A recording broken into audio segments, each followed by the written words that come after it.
Joining us right now, it's very rare for me. It always makes me happy to introduce a guest by saying, I voted for this man for president.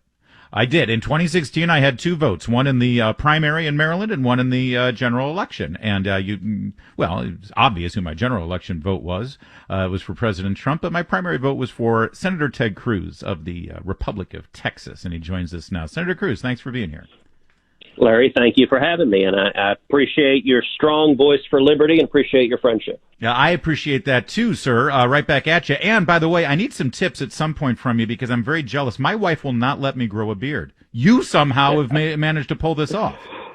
Well, it ain't easy, and I will confess, Heidi's not thrilled with it, but I knew it. Hate it. See, but you know what? I need some help working this negotiation. In the meantime, there's much I want to get to with you, Senator Cruz, and it begins and ends really with your book. It's out right now, and boy, talk about prophetic. It's called One Vote Away, How a Single Supreme Court Seat Can Change History. I doubt you had any idea that this book would be coming out during the confirmation process of that one vote.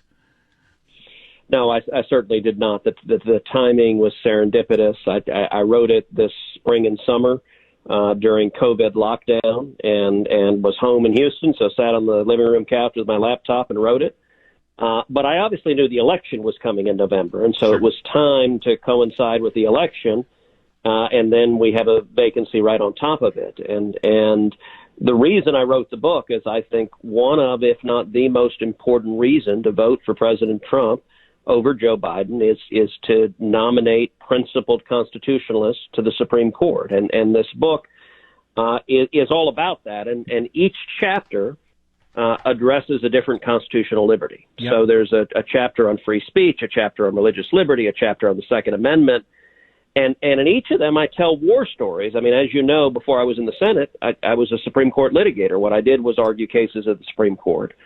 So I try to take the reader inside and behind the curtain to really understand what's happening at the court and what's at stake and who the justices are and the backstory behind the biggest landmark cases at the court. Yeah, and that's what's important. Listen, I was about to say it's not like it's just a book of Senator Ted Cruz lecturing you about the importance of the Supreme Court, although that would be a worthy book too. But it's the memoir aspect of this and your experience with Chief Justice William Rehnquist that really sets this book apart because you were in the room as these decisions were being made. That's something I very much tried to bring to it, is that it's storytelling, and it's trying to make it real. That this is not a book. You don't have to be a lawyer to appreciate this book. And anyone who's interested in the Constitution or the Bill of Rights, anyone who's interested in the Supreme Court, for a lot of people, you know the Supreme Court's important, but you don't necessarily understand all that's going on there. And this is designed to make it understandable, accessible, and bring it alive, what's really going on. And Larry, what's striking is on issue after issue, the big landmark cases, many of which I helped litigate myself, they were decided 5-4, that we're just one vote away from losing our fundamental liberties. And that actually, and again, the book is called One Vote Away, How a Single Supreme Court Seat Can Change History. And to that end, this is sort of my biggest argument that kept going in my head as I read this book, Senator Cruz, and that is, if you had told Madison and Jefferson and Hamilton, the real Hamilton, not the hip-hop one on Broadway, if you told them back in the day that some of the fundamental rights that we enjoy right now that are enshrined, that should be protected from the government taking them away from us in the Constitution, if those were going to be decided by literally one single unelected person with a lifetime appointment to the Supreme Court, they may have walked away and said, we don't want a monarchy. I mean, I know that people out of love and respect call Ruth Bader Ginsburg a queen, but these fundamental rights should not live and die based on this person passing away and now who will replace her, right? They're supposed to transcend the Supreme Court. Well, that's very much right. The founders referred to the judiciary as the, quote, least dangerous branch. That's actually what Hamilton called it. And it was because they said that the court can neither make law nor enforce the law. All that it can do is decide a specific case in front of it. And when that changed, and this is some of what I explain in the book as well, really started in the 1960s, where the left decided they were going to try to take over the courts and use the courts to force their political agenda. And they had found it difficult. They found their agenda wasn't popular, and so convincing the voters, they were having a hard time doing that. That the voters, if you give the voters a choice, do you want to take away your Second Amendment right to keep and bear arms, yes or no? The left found that a lot of voters didn't want to give up their rights, and so they resorted to the courts.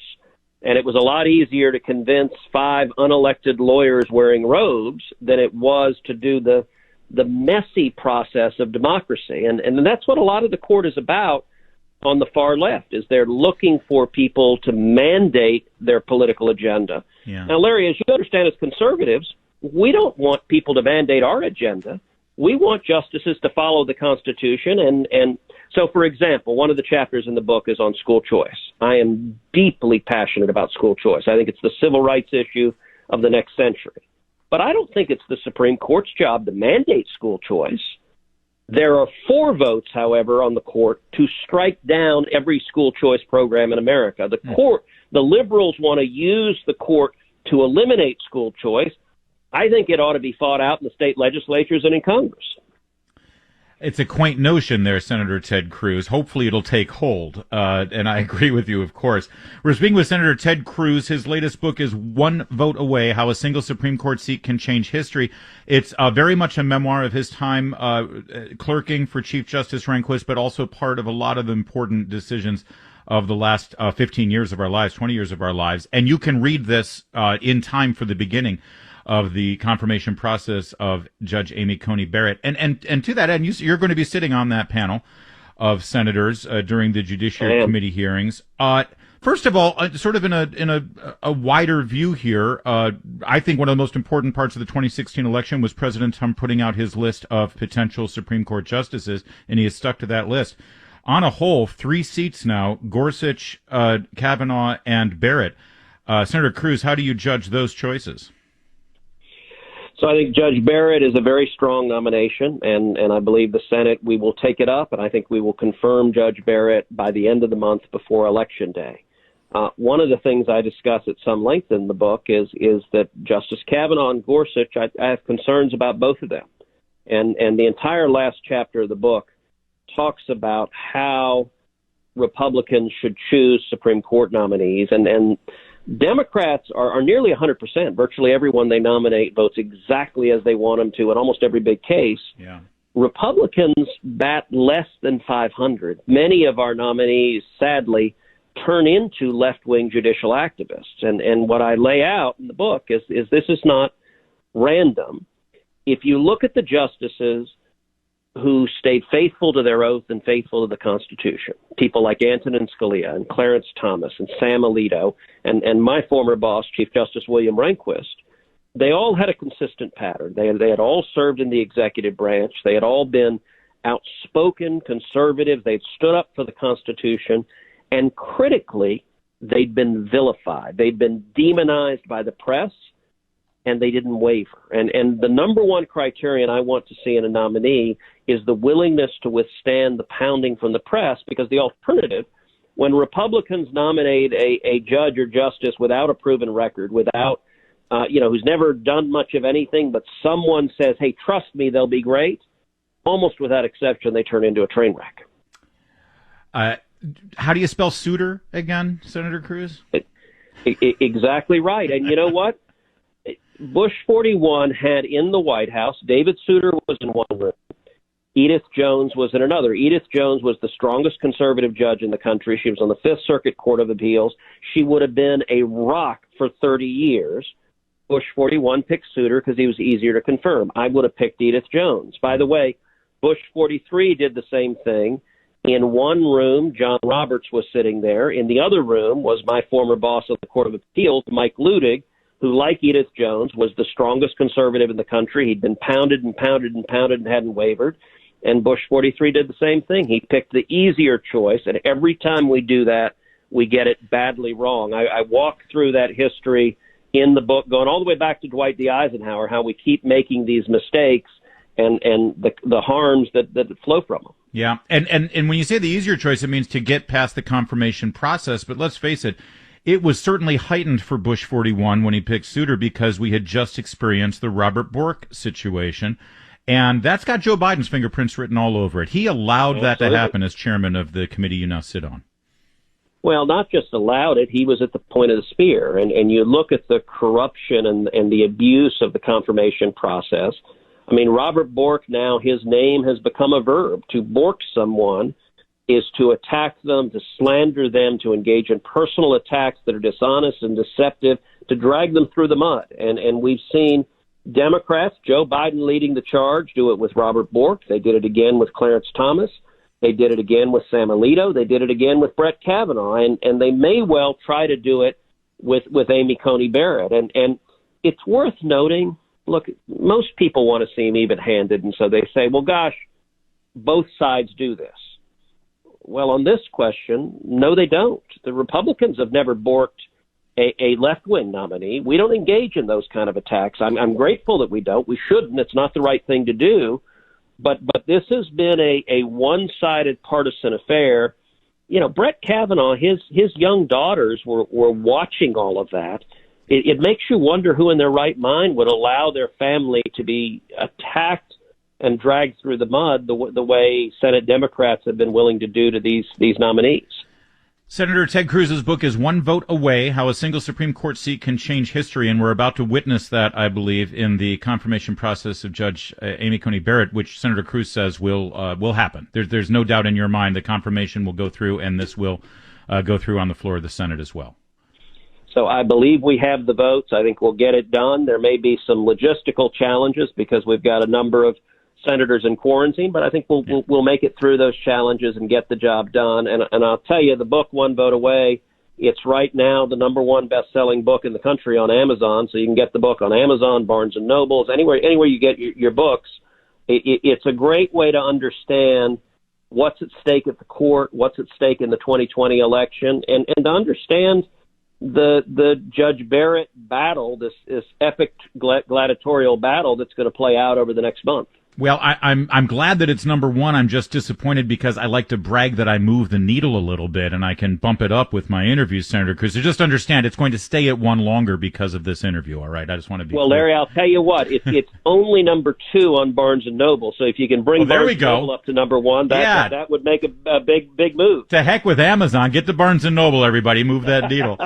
Listen, this confirmation process and your book, One Vote Away, it's all happening now, Senator Cruz, in the midst of a presidential election. We're 4 weeks and a day away from Election Day, and this is obviously a very consequential election. I keep hearing from the mainstream media that Texas is in play for the Democrats. Now, I've heard this for years now. I heard it 4 years ago, and I heard it 2 years ago when you were up against this guy, Robert Francis, or whatever happened to that O'Rourke guy. Boy, he made his he's gone now. 12 minutes he ran for president, and then it went nowhere. Yeah. But they told me, and that was, again, in 2018, that was a tough year for Republicans. But you won 51 to 48% in Texas. Can you give us a lay of the land in Texas right now? Is there any truth to this, that this really is in some way in danger of swinging the other way? Unfortunately, I think there is. I think Texas is a real battleground right now. And there are a couple of things going on there. One, if you look nationally, there are 2 broad demographic trends playing out. Blue-collar voters, union voters, are moving right. That is moving Midwestern states more Republican. At the same time, suburban voters, and in particular suburban women, have been moving left. And that has been moving big suburban states like Texas, like Arizona, like Georgia. They've all become more purple. They're not blue, but they're solidly purple. And the second thing that's playing out is the left is energized. They hate the president with an all-consuming passion. They're going to show up. In 2018, in my reelect, the Democrats more than doubled their turnout. They took it from 1.8 million to 4 million. And thankfully, we turned out 4.2 million voters. That's how we won. We got to do the same thing in November. We've got to turn everybody else out, because everybody who hates the president is going to crawl over broken glass to vote, and we got to make sure they're not dictating the outcome for the country. Can I ask you one last question? Because I don't get a chance to interview you often, Senator Cruz, and hopefully we'll remedy that. But I think this is important 4 weeks before the election, because I still hear from people that just can't bring themselves to vote for Donald Trump, even if they like his policies, they like his Supreme Court nominations, but they just don't like his behavior. And I would love to ask you about that. I've never heard you answer this, because you were the target of that behavior. Your family was the target of that behavior. You figured out a way after the primary eventually to overcome that. You've been one of his staunchest defenders and advocates in the United States Senate. I think you've been the most important senator for this administration. Can you explain to some voters how, if you could do that, maybe they can as well? Well, I can certainly try. That's one of the things actually in the book. The first chapter of the book I go into in great detail. I start with a brief retrospective on the 2016 presidential election, and it got rough. It got personal and at times really ugly. And the president threw some hard punches, and I threw some hard punches back. And I walked through the convention in Cleveland, which if you remember, I didn't endorse the president from the stage there. Remember it well.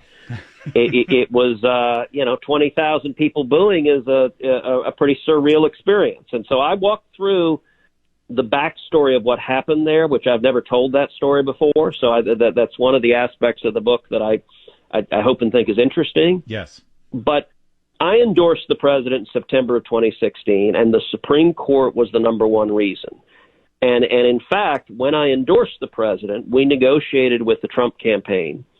The condition of my endorsement, and it was a very explicit quid pro quo, the condition of my endorsement was that he commit to nominating Scalia's replacement only from the list of candidates he put out. He had put out at that point 11 names, but he had said, these are the kind of people I'll appoint, or anybody else on planet Earth. I wanted a more concrete commitment that this was the only list, and I wanted Senator Mike Lee added to the list. And so we negotiated that with the campaign. They agreed.